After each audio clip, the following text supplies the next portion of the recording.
What was the Catilinarian Conspiracy? Well, it was a plot to overthrow Rome. But first, some background. In 64 BC, Catiline, Cicero, Hybrida, and a few others reigned for consulship. But for the consulship, there can only be two.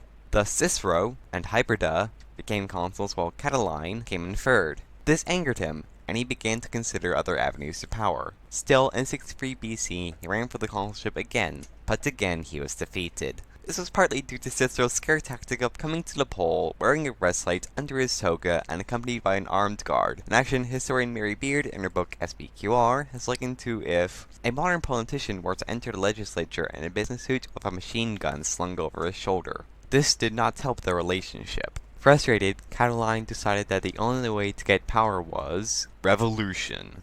A conspiracy formed around him. Several lucked-out politicians and disgruntled veterans joined Catiline's cause. The veteran Manlius started enrolling men for an army at Etruria, north of Rome. His plans progressed, but word started to get out. Forward to mid-October 63 BC.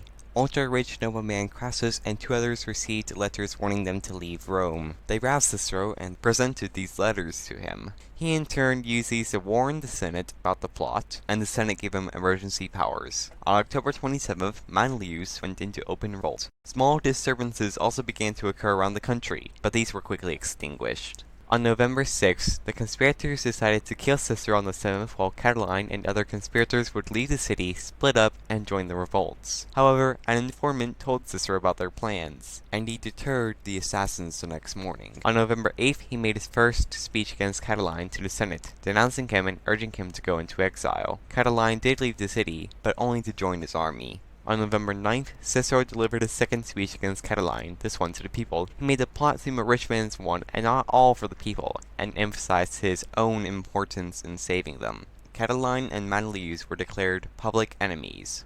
At the end of November, a conspirator tried to recruit a Gallic tribe, the Allobrosians, who weren't happy with the Romans. However, they decided the Romans were their best bet and betrayed the conspirators to Cicero. After the Gauls received incriminating letters from several conspirators still left in Rome, they handed over these documents to Cicero. On December 3rd, he used these as evidence to arrest every conspirator left in Rome. He made his third speech against Catiline, showing the evidence against the 5 conspirators to the people. On December 5th, the Senate gathered to decide the fate of the arrested conspirators. Making his 4th speech against Catiline, Cicero convinced the Senate to execute them immediately and without trial, a radical move. The order was obeyed. Cicero announced to the people, "Vixere," they are dead. When the news of the executions and the defeats of revolts around the country reached Catiline's main army, most of it deserted, making his already outnumbered force even smaller. What was left of Catiline's army traversed the country until early January 62 BC, when they finally met forces under the command of Hybrida and Legate Petreius near Pistoria.